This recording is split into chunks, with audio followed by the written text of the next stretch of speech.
Hi everyone, this is Amy from Curious Papaya, and today I'm going to be showing you how to make a surface crochet stitch.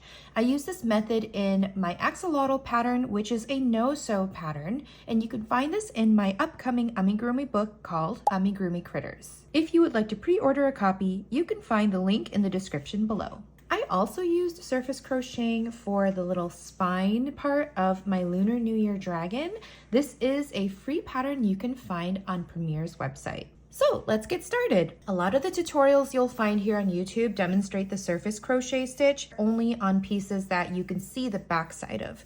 So here's how you would do it if you were working on a closed piece like this amigurumi head right here. So you're going to start off by creating a slip knot in your yarn with a little bit of a tail, because we're going to be burying that into our piece at the end.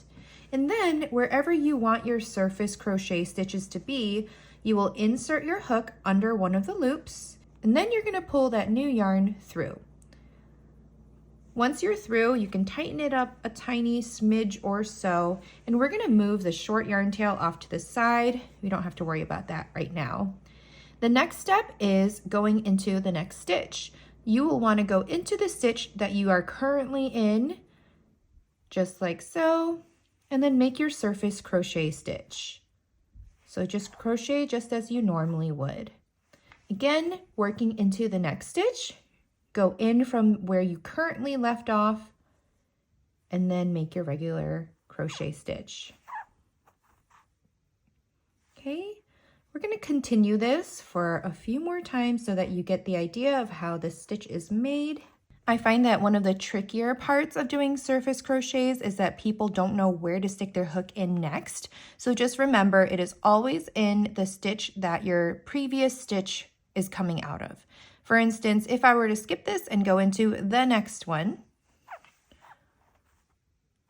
and skip that one, you will notice that there is a really noticeable gap in between. And that's how you know that you accidentally went into the wrong stitch. Okay, so I can go ahead and undo that. Now, for my axolotl here, you can see that I used a variety of half double crochet stitches as well as double crochet stitches. So to demonstrate a surface double crochet stitch, you would just do it as you normally would. So I would yarn over, go into the current stitch that I am in, yarn over and pull up a loop, and then yarn over, pull through two, yarn over, pull through two. So exact same thing as if you were to do that with the single crochet stitch.